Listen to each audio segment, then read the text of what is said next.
Bienvenue sur votre chaîne Radio Doif. Pour mieux profiter au maximum de nos services, veuillez vous abonner et n'oubliez pas d'appuyer sur la petite cloche pour activer les notifications. Un petit clic suffit pour nous encourager. Si c'est déjà fait, merci de votre confiance et bon visionnage. De vous retrouver sur cette actualité régionale de l'ORTC antenne de Moïli. Voici les titres. La création d'une marque comorienne était au cœur d'une formation à la Chambre de commerce de l'île de Moïli, dirigée par un expert en provenance de Suisse. En vue d'équiper les équipes féminines de football de l'île de Moïli, des matériaux sportifs leur sont offerts au courant de la semaine. Bienvenue à toutes et à tous. Le développement d'une marque Made in Comores a fait l'objet d'une formation à la Chambre de commerce. Elle est organisée par l'Union européenne et le gouvernement comorien sous le programme APIL. Le but est de permettre aux acteurs touristiques de pouvoir identifier les caractéristiques des Comores dans l'optique de vendre l'image du pays à l'international. Le point avec Soaranti Bouramadi et Fadjidou Ahmed.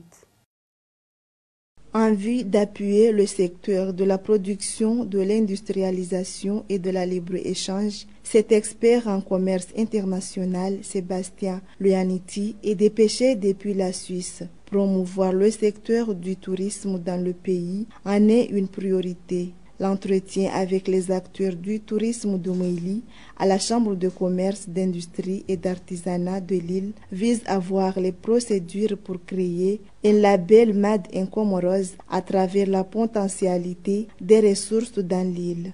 Il s'agit de pouvoir identifier et déterminer ce qui caractérise les Comores afin de développer l'image du pays pour une destination touristique unique. On a fait un atelier de travail ici à Moïli avec les acteurs du tourisme afin de pouvoir identifier c'était quoi cette identité Made in Comoros, notamment comment on pourrait mieux vendre la destination Moïli, mieux vendre la destination Anjouan, mieux vendre la destination Grande Comore au travers, on va dire, d'une démarche marketing et branding. Donc, une chose qui est importante quand on parle d'un label ou d'une marque pays, c'est que ce label, cette marque pays, on doit pouvoir le protéger ou la protéger. C'est-à-dire que tout le monde, au final, ne peut pas être certifié ou avoir le label Made in Comores. Parce que ça voudrait dire que s'il y a une personne qui fait une bêtise, c'est toute la marque Made in Comores qui est impactée. Donc, il faut qu'il y ait un certain nombre de règles que les entreprises vont devoir pouvoir suivre afin de pouvoir être labellisées et pouvoir utiliser le logo Made in Comores et pouvoir bénéficier de tous les avantages.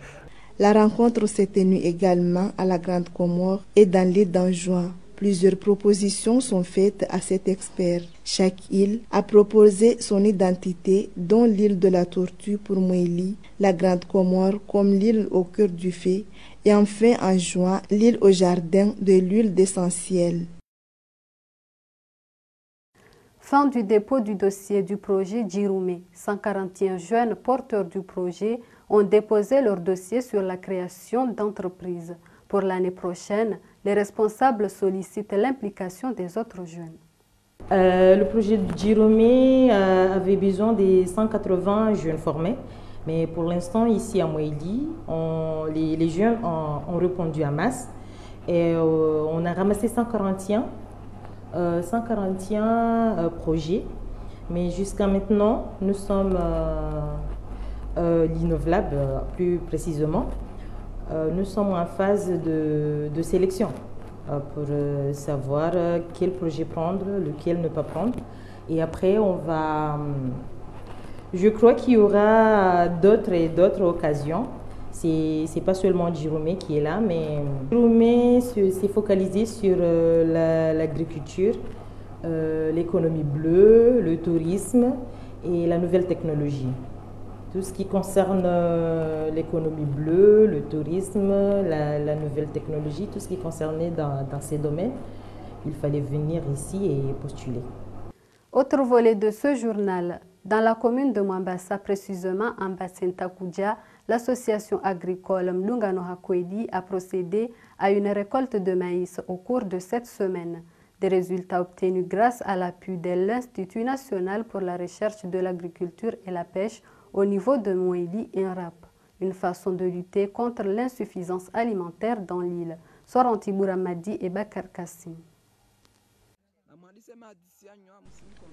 En effet, cette récolte de maïs est effectuée par l'association de Ntakuja. Le directeur régional de l'INRAB, celui de l'agriculture et plusieurs personnalités de la localité de Ntakuja ont répondu présent. Plus d'une tonne de maïs est récoltée. 2 variétés de maïs étaient plantées dans ce terrain de moins de 3 hectares. Il s'agit du varié M2206 ainsi que M2226, une expérience menée par l'INRAB à travers le projet Brécoman de l'Union européenne avec le ministère de l'Agriculture et de l'Environnement. Le but est de faire des études pour déterminer la variété de maïs qui peut s'adapter dans le pays, en particulier à Mouéli, une autre façon de lutter contre l'insuffisance alimentaire dans le pays. Il s'agit de la première expérience agricole effectuée par cette institution étatique à Mouéli. Aujourd'hui, on a deux groupements, mais après les récoltes, après les évaluations, si on a sélectionné les variétés qui sont vraiment adaptées, voilà, on va essayer aussi de chercher d'autres groupements pour travailler, parce que là, c'est l'objectif, c'est ça, c'est pour impliquer ces agriculteurs, ces petits agriculteurs, et voilà, continuer à donner les rendements les plus fiable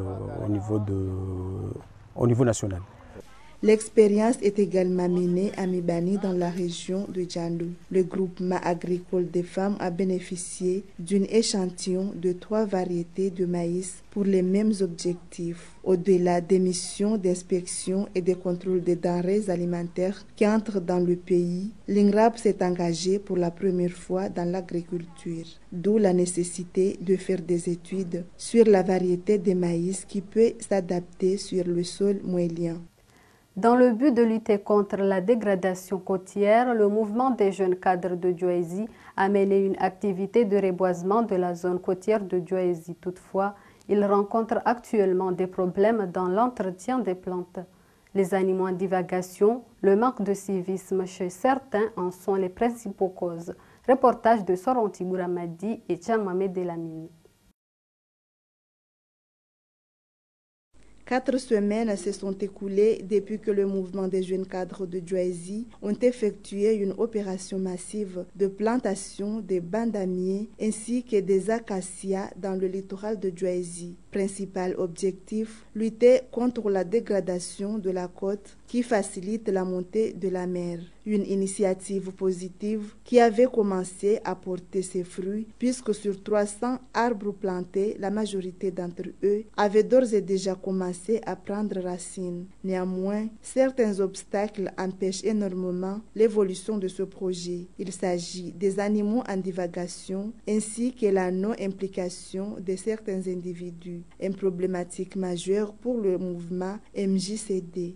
Une autre stratégie est mise en place à nouveau par les membres du MJCD, notamment la collecte des moustiquaires pour clôturer ces plantations en remplaçant les sacs de ciment. Ce qui pourrait ne pas être suffisant, le souligne un des membres de ce mouvement.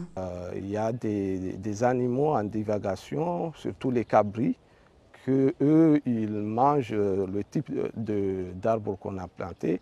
Il y a aussi les enfants qui peuvent jouer à côté des arbres et puis les arracher. Donc on doit sensibiliser surtout la population riveraine, la population à côté des plantations, de leur dire que ces arbres-là, il faut les protéger, il faut les suivre, il faut les arroser afin que nous obtenions les objectifs escomptés, à savoir une barrière verte au niveau de nos côtes.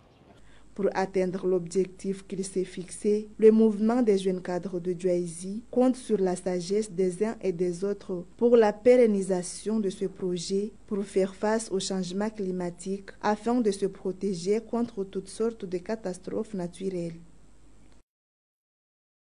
La manque de formation des garagistes moéliens constitue un obstacle, un frein pour bon nombre de propriétaires des véhicules ayant les mains liées face à la cherté des pièces ainsi que la qualité du carburant dans l'île de Mouéli. Plus de détails avec Hussein Abdillah et Tchan Mohamed Delamine. Effectivement, des voitures font le décor dans plusieurs garages de l'île de Moélie. Certaines finissent leur cycle de vie aux mains des mécaniciens dépourvus de formation. La qualité de carburant utilisé a fait également déborder la vase. Malgré la nécessité d'un manque de formation de la part des mécaniciens, le sort de certaines voitures repose sur le changement des pièces selon le constat de certains. Les propriétaires des automobiles réfléchissent longuement avant l'envoi de leurs voitures au garage. L'abandon des carcasses des voitures dans les rues et ruelles, tout comme dans les garages, constitue un danger permanent, une source de pollution également pour l'environnement terrestre, voire marin.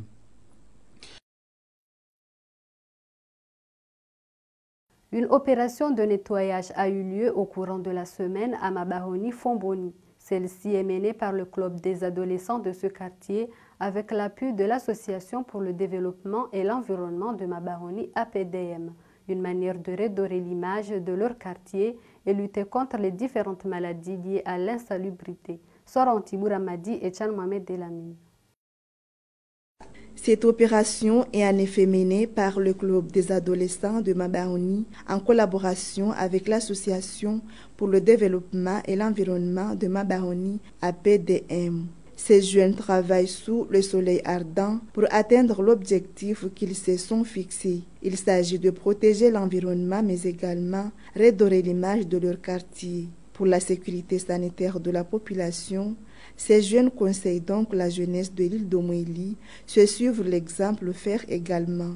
Aujourd'hui, nous, le club des adolescents, nous avons décidé d'aider l'association de Mabahoni à rendre ce village propre car il y a beaucoup de saleté. Dans les autres régions, les villages sont propres et le nôtre est le seul qui est à ce stade de saleté.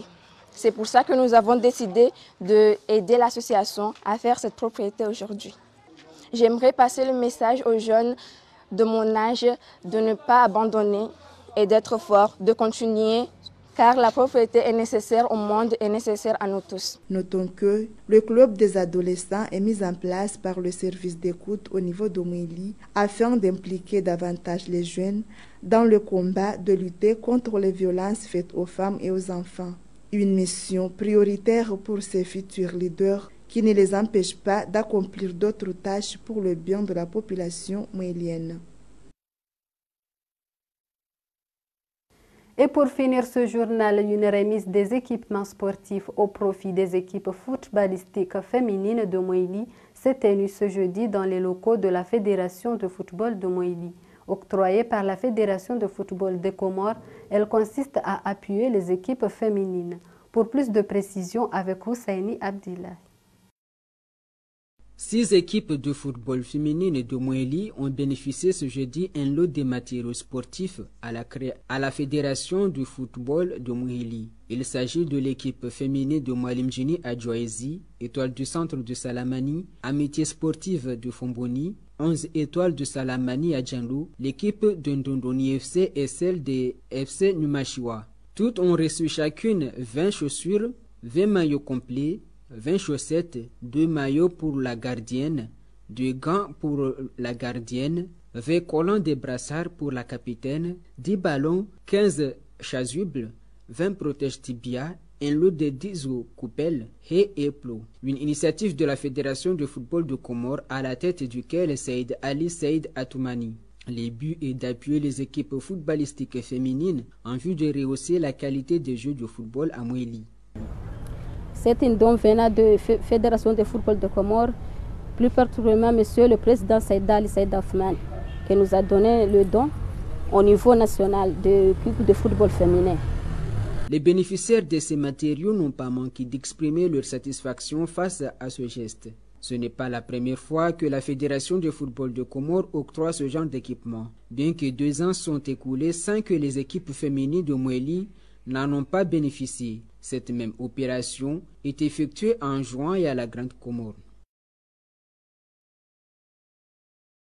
Mesdames, Messieurs, c'est la fin de cette édition, le rappel des titres. La création d'une marque comorienne était au cœur d'une formation à la Chambre de commerce de l'île de Moélie, dirigée par un expert en provenance de Suisse. En vue d'équiper les équipes féminines de football de l'île de Moïli, des matériaux sportifs leur sont offerts au courant de la semaine. Mesdames, Messieurs, c'est la fin complète de cette édition. Merci à toutes et à tous de l'avoir suivi. Bonne suite de programmes sur votre chaîne nationale ORTC. Au revoir et à bientôt. Merci de nous avoir suivis. Et pour mieux profiter au maximum de nos services, veuillez vous abonner et n'oubliez pas d'appuyer sur la petite cloche pour activer les notifications. Un petit clic suffit pour nous encourager. Si c'est déjà fait, merci de votre confiance et à la prochaine vidéo.